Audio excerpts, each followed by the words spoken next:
जब कोई लड़का अपने शहर को छोड़कर दूसरे शहर में जाके ज्यादा पैसा कमाने की बात करता है, बड़े प्लेटफॉर्म पे काम करने की बात करता है, अपॉर्चुनिटी पाने की बात करता है, तो उसे कहते हैं कि एक कामयाब लड़का है, ये जाके आगे कुछ बड़ा करने वाला है। लेकिन यही चीज अगर कोई फीमेल कर देती है तो उसे कैरेक्टरलेस, गोल्ड डिगर या फिर बहुत ज्यादा उम्मीद करती है, बहुत ज्यादा की लालच है, इस तरह से कहते हैं ना उसे। एक मिनट, मैं इंद्राणी मुखर्जी को किसी भी तरह से डिफेंड नहीं कर रहा हूँ, और ये जो डॉक्यूमेंट्री बनी है इंद्राणी मुखर्जी के ऊपर में, ये कैसी है? ये क्या आपका टाइम वेस्ट करने वाली है, आपको एंटरटेनमेंट देने वाली है, या कुछ सिखा करके जाने वाली है? इसी बारे में बात होगी। बंदा हाजिर है और आज इस वीडियो में बात करने वाला हूँ नेटफ्लिक्स पर रिलीज हुई इंद्राणी मुखर्जी पे बनी एक डॉक्यूमेंट्री के बारे में। अगर आप चैनल पे नए हो तो चैनल को सब्सक्राइब करो, बेल का बटन दबाओ और वीडियो का एंड तक जरूर देखना। देखो, इस केस के बारे में मुझे कुछ भी नहीं पता, मैं शून्य चीजों के साथ में गया, मेरे पास में कोई इन्फॉर्मेशन नहीं थी। बस इतना पता चला था कि ये एक ऐसा डॉक्यूमेंट्री है जिसको देखना जरूर चाहिए, और बहुत ही बड़ी कंट्रोवर्सी क्रिएट की थी एक टाइम पे, तो जिसके वजह से मैंने सोचा कि चलो आ गया है, देख लेता हूँ। और जब देखने के लिए बैठा तो यकीन मानो, पहले 10 मिनट के अंदर में जो थ्रिल का मजा मिला है कि भाई ये एक रियल लाइफ इंसिडेंट है, रियल लाइफ केस है जो कि हुआ है, और इसमें इतने सारे दावपेच। मतलब हमें लगता है कि जब कोई हम मूवी देखते हैं तो उसको जानबूझ करके बहुत ही पेचीदा बना दिया जाता है कि आपको घुमा फिरा करके दिखाए ताकि आपको एंटरटेनमेंट मिले, लेकिन इसमें ऐसा कुछ नहीं होता भाई। जैसे इन्वेस्टिगेशन जाती है और जो चीजें ऐसे सामने रख के दी जाती है, उसी चीज को सही मान करके पुलिस वाले आगे बढ़ जाते हैं, और उसके बाद से जो एक के बाद एक लेयर खुलता है वो भाई होश उड़ाने वाला रहता है। जैसे कि पहले ही 15 मिनट के अंदर पता चलता है कि जिसका मर्डर हुआ है उसको उसकी बहन बताया जा रहा था, लेकिन अगले ही पल कुछ ऐसे खुलासे किए जाते हैं जिसको सुनने के बाद आप अटक जाओ। एक मिनट, मैं क्या बोल रही, क्या सुना मैं अभी, मैं क्या देख रहा हूँ? अभी जो बोला उसको रिवाइंड करके फिर से समझना पड़ेगा किसका किसके साथ क्या रिश्ता है और क्यों है। भाई इस चीज को इतना कॉम्प्लिकेटेड रखा है एक फैमिली ने, भाई कैसे? और इस डॉक्यूमेंट्री को भाई जिस तरह से पेश किया गया है और जैसे फोकस में रखा गया है, और रखने की भी जरूरत नहीं थी। मुझे तो लगता है कि किसी क्रिएटर ने सुना होगा, किसी मेकर ने सुना होगा इस केस को और बोला होगा भाई ये फुल ऑन मसालेदार एक केस है जिसको हमें दिखाना चाहिए, और दिखाने में भी मजा आ जाएगा। अगर सिंपली रख भी दिए ना तो भी मजा आ जाएगा। तो भाई उसी चीज को दिमाग में रख करके शायद इसको उठाया गया है और पूरा रख दिया गया है।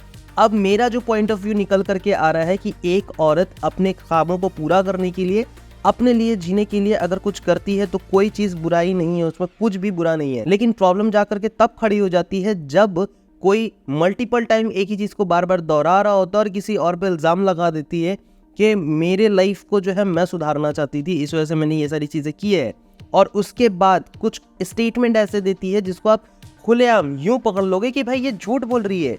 मतलब खुला नेटफ्लिक्स के इस डॉक्यूमेंट्री तक में भी वो बंदी वही सारी चीजें कर रही है जो शायद उसने इन्वेस्टिगेशन में किया होगा। अभी कुछ बोला और फिर अगले ही सेकंड, अगले बार नहीं, अगले ही सेकंड वो बोलती 1 मिनट मैंने ऐसा कुछ किया ही नहीं था।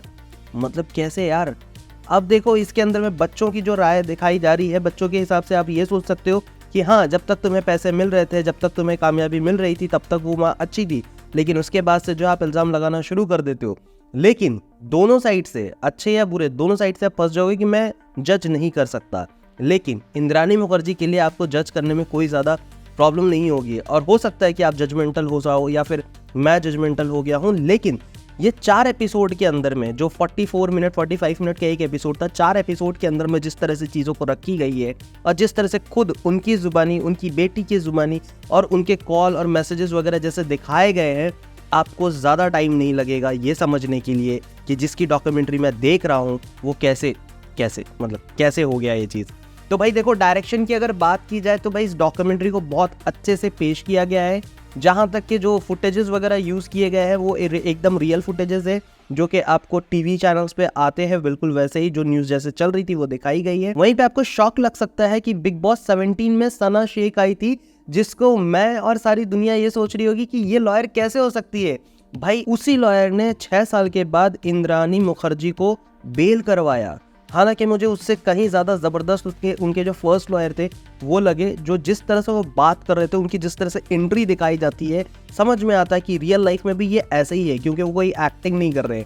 पर सना शेख भाई ठीक है, सही है, जो भी है, उनका बहुत छोटा सा रोल है। हो सकता है कि वो बंदी अपने घर में बोले अरे मैंने बहुत ज़्यादा दिया था, इन लोगों ने बस इतना सही दिखाया, क्योंकि भाई बिग बॉस 17 में ऐसे ही कुछ बोल रही थी वो।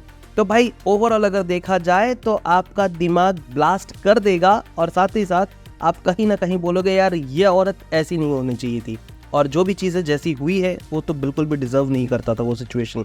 तो भाई ठीक है, सही है, लेकिन इससे कोई सीख नहीं मिलती है। इससे बस एक ही सीख मिलती है कि अगर आपके अंदर में लालच भरा पड़ा हो तो भाई बहुत बहुत गंदा हो सकता है।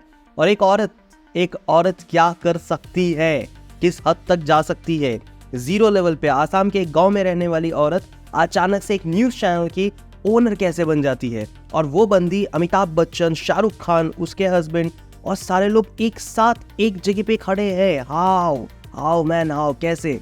तो भाई इंस्पायर तो कर जाएगी, लेकिन गलत वे में मत जाना इसको लेकर के। तो मेरे हिसाब से वर्थ वॉच था, बस दिमाग की माँ बहन हो गई है। और जो भी था ठीक था। आपके पास अगर टाइम है और आप अगर जानना चाहते हो तो एकदम मसालेदार रियल डॉक्यूमेंट्री आपके सामने में रखा जाता है, आप जाकर के देख सकते हो। That was my honest reaction for this documentary. What's your take? Please do comment। यहाँ तक वीडियो देखने के लिए तहे दिल से धन्यवाद। मिलूंगा नेक्स्ट वीडियो में, तब तक के लिए स्वस्थ रहो, मस्त रहो, जबरदस्त रहो।